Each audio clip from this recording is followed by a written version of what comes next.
Whole ஃபேஸே ஸ்தம்பிச்சு போய் தான் நிற்கிது. உயிரை மன்னார்ல நாங்கள் பறி கொடுத்தாவது இந்த காற்றாலை திட்டத்தை மன்னார் தீவில் ஜனாதிபதி சேலத்துக்குள்ள பார்த்தீங்கன்னா இப்போ மகஜரை கையளிக்கிறதுக்கு போயிருக்கேன். தாய் தமிழர்களுக்கு வணக்கம். நீங்கள் பார்த்தீங்கன்னா முதலாவது வீடியோ பார்த்துருப்பீங்க. முதலாவது வீடியோவில் பார்த்தீங்கன்னா இங்கே மாபெரும் ஒரு போராட்டம் நடக்கிறதா கூறியது. அந்த போராட்டம் பார்த்தீங்கன்னா ஜனாதிபதி சேலத்துக்கு முன்னால் மிகப்பெரிய போராட்டமாக வெடிக்கப்பட்டிருக்குது. அந்த இடத்துல பார்த்தீங்கன்னா இந்த மக்கள் வந்து ஜனாதிபதி சேலத்தை முற்றுகையிடுவதாக கூறுகிறார்கள். அது என்ன மாதிரி எப்படி விஸ்திரம் அடைஞ்சிருக்கிறது நீங்கள் இந்த காலையில் முழுமையாக பார்த்தீங்கன்னா மறக்காம சேனலுக்கு புதுசாக அந்த சப்ஸ்கிரைப் பண்ணுவோம். நீங்கள் சப்ஸ்கிரைப் பண்ணால் தான் நம்ம காணொலியை உங்களை வந்து கொண்டிருக்கும். நீங்கள் மறக்காம சப்ஸ்கிரைப் பண்ணி போட்டு காலையிலே பாருங்கள். என்ன நடக்குது எது நடக்கணும் தெரியும். தொடர்ந்து பார்ப்போம். மிகப்பெரிய மக்கள் போராட்டம் பார்த்தீங்களா. இப்போ போலீஸாரெல்லாம் இடமறைச்சி நிற்கிறோம். போலீஸாரிடம் வாக்குவாதத்தில் ஈடுபட்டு கொண்டு நிற்கிறோம். இப்போ நாங்கள் ஜனாதிபதியிட்ட சொல்லி இந்த காற்றாலை திட்டத்தை இடைநிறுத்துவோம்னு சொல்லி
ஸ்பெஷல் போஸ்டல் பார்த்தீங்கன்னா அவ்வளோ பேர் இந்த இடத்த குமிச்சிருக்கிறோம்ல. STF வந்திருக்கு. அதோட போலீஸார் கண்ணீர் புகா குண்டலோட வந்து நிற்கிறோம் அப்படின்ட்டு ஒரு தொகை இந்த இடத்துல ஜனாதிபதி சேலத்துக்கு முன்னால் குமிஞ்சிருக்குது. மேலே இருந்துலாம் ஆக்கள் இங்கேயே பார்த்து கொண்டிருக்கிற மக்களை. நாட்டை துரிதமாக அபிவிருத்தி செய்து கொண்டிருக்கும் அனுர அரசுக்கு பார்த்தீங்கன்னா இப்படி ஒரு முதலாவது மிகப்பெரிய போராட்டம்ன்றது ஏற்றுக்கொள்ள முடியுமா?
காற்றாலை மின்சாரம் கண்ணிய மணல் அகழ்ச்சி மண்ணை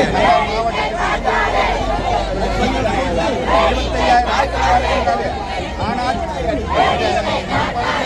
கனிய மணல் அகழ்வுக்கும் காற்றாலை மின்சாரத்துக்கும் மல்தேசிய பொம்பொடிகளுக்கு கொடுத்து எங்கள் மக்களை அடிமையாக்குகின்ற நிலைமையில்தான் இன்று நடந்து கொண்டிருக்கின்றது. ஒரு ஆட்சியில் நல்ல ஆட்சி நடக்கும் என்று நாங்கள் நினைத்தோம். ஆனால் எல்லா பகுதியிலையும் நல்ல ஆட்சி தான் நடப்பது போல தெரிகின்றது. ஆனால் எங்கள் மாவட்டத்தில் மட்டும் இப்படியான கொடுமைகளை மக்களை அளிக்கின்ற கனியமணல் காற்றாலை மின்சாரம் போன்ற திட்டங்களினால் மக்கள் கடும் பாதிப்புகளை உள்ளாக்கி கொண்டிருக்கிறார்கள். இதனை உடனடியாக எங்களை ஜனாதிபதி தீர்த்து தர வேண்டும் என்று நாங்கள் கேட்டுக்கொள்கிறோம்.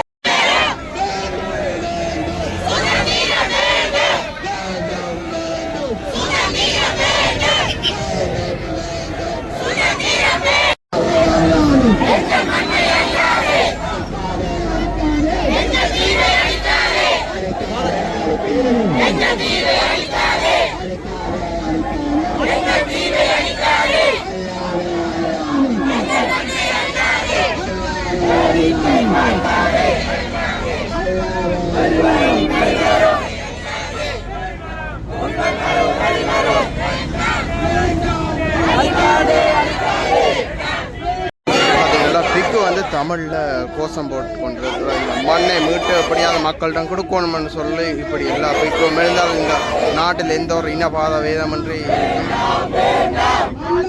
வணக்கம் சீலண்ணா. இன்றைய தினம் பார்த்தீங்கன்னா கொழும்பு ஜனாதிபதி செல்வதுக்கு முன்னால் மிகப்பெரிய ஒரு மக்கள் போராட்டம் நடந்து கொண்டிருக்க வேளையில் இன்றைய தினம் ஜனாதிபதியால் ஒரு மாத உங்களுக்கு அவகாசம் தரப்பட்டிருந்த இந்த காற்றாலை சம்பந்தமாக அது தரப்பட்டதா? ஒரு மாத காலம் பரிசீலிப்பதாக சொன்னார்கள். ஒரு மாத காலம் நிறைவடைந்து இப்போதும் மௌனமாக இருக்கிறார்கள்.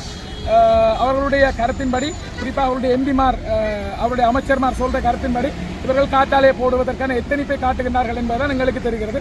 ஆகவே எங்களுக்கு ஒரு மாத காலம் சொல்லியும் எந்த பதிலும் சொல்லாதபடியால் எங்களுக்கு அவருடைய காரியாலயத்துக்கு முன்பாக வந்து நின்று நாங்கள் எங்களுடைய நீதியான நியாயமான கேள்வியை நாங்கள் கேட்கிறோம். இதே ஜனாதிபதி தானே உத்தரவு தந்தவர், இந்த காற்றாலை கனியமன் திட்டம் மன்னாரில் இருக்காதுன்னு சொல்லி அவர் தானே எங்கள் மக்களுக்கு முன்னால் தேர்தலுக்கு முதல் சொன்னவர். இதனால தானே அவருக்கு மன்னார் மாவட்டத்தில் அதிகப்படியான வாக்கினை மக்கள் கொடுத்தார்கள். ஆகவே சொன்ன வாக்குறுதியை நிறைவேற்றுகிறார்களே, அதைத்தான் நீதியான நியாயமான முறையில் நாங்கள் கேள்வியாக அவருடைய காரியாலயத்துக்கு முன் வந்து நின்று நாங்கள் கேட்கிறோம். இன்றைய தினம் இந்த மகஜர கையளிக்கும் போது ஜனாதிபதி அந்த மக்களை சந்தித்து கதைக்கூடிய ஏதாவது பேசப்பட்டதா? இல்லை, அவர்கள் எங்களுடைய மக்களை சந்திப்பதற்கு தயாராக இல்லாத ஒரு சூழலை தான் பார்க்கக்கூடியதாக இருக்கிறது.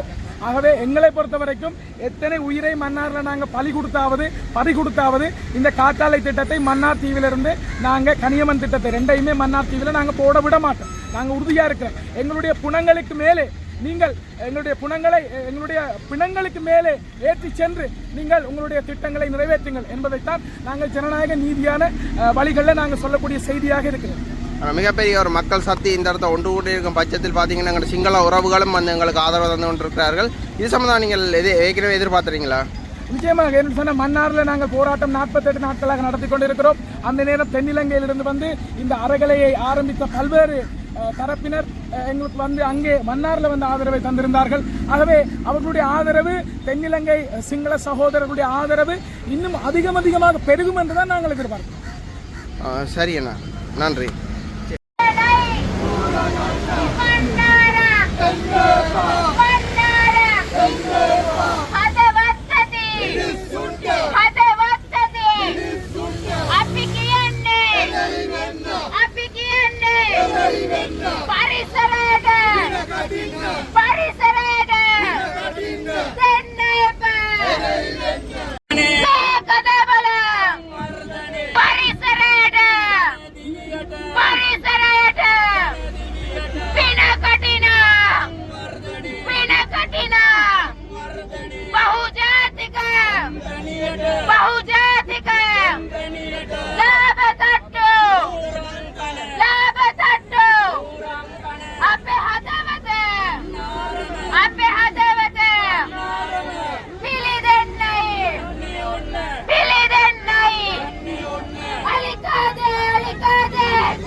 ஜனாதிபதியாக வந்து 1 மாத கால கேடு கொடுத்தார் எங்களுக்கு காற்றாலையை நிப்பாட்டுவதற்கு.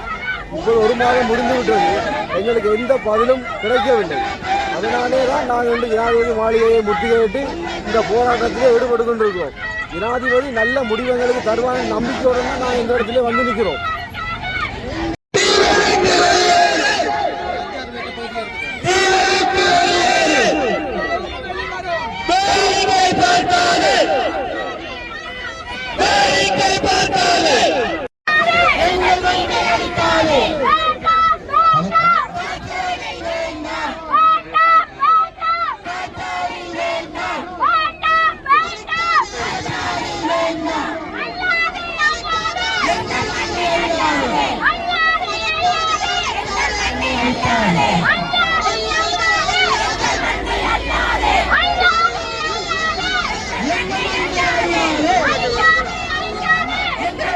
இந்த இடத்த பார்த்தீங்கன்னா மிகப்பெரிய ஒரு போக்குவரத்து நெரிசலை காணக்கூடியா இருக்குது. நீங்கள் பார்த்தீங்கன்னா இந்த கோல் ஃபேஸே ஸ்தம்பிச்சு போய் தான் நிற்கிது.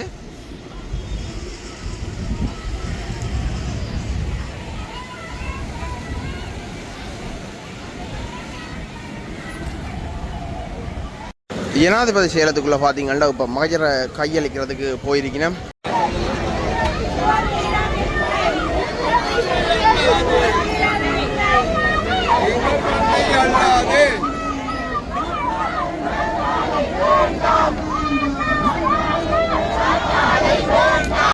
கொழும்பு கோல் ஃபேஸே பார்த்தீங்கன்னா ஒரு ரணகல காட்சியாக தான் தெரியுது. அங்கே இல்லை பக்கம் போலீஸால் நிரப்பப்பட்டு மிகவும் ஒரு இறுக்கமான சூழ்நிலையாக விலங்கு போக்குவரத்து ஒன்று ஸ்தம்பிச்சு பிறகு அவர் ஜனாதிபதியாக வந்து 1 மாத கால கேடு கொடுத்தார் எங்களுக்கு காற்றாலையை நிப்பாட்டுவதற்கு.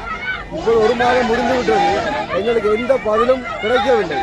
அதனாலே தான் நாங்கள் வந்து ஜனாதிபதி மாளிகையை முற்றுகையிட்டு இந்த போராட்டத்திலே ஈடுபட்டு கொண்டிருக்கிறோம். ஜனாதிபதி நல்ல முடிவு எங்களுக்கு தருவான நம்பிக்கையுடன் தான் நாங்கள் இந்த இடத்துல வந்து நிற்கிறோம்.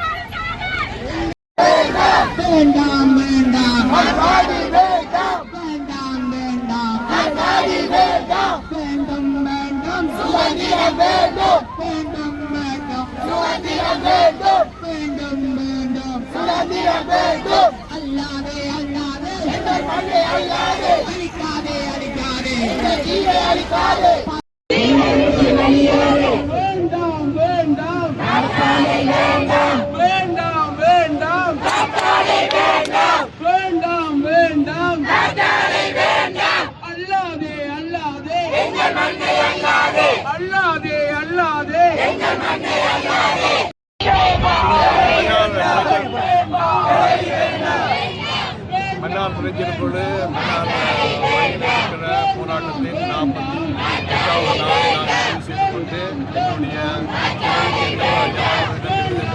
பதில் வரை 6 பஸ்ஸுகள்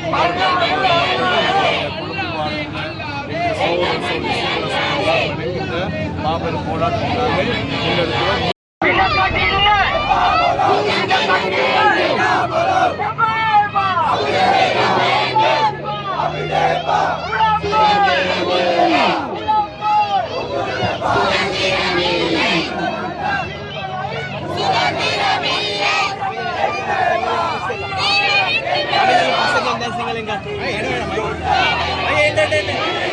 Oh,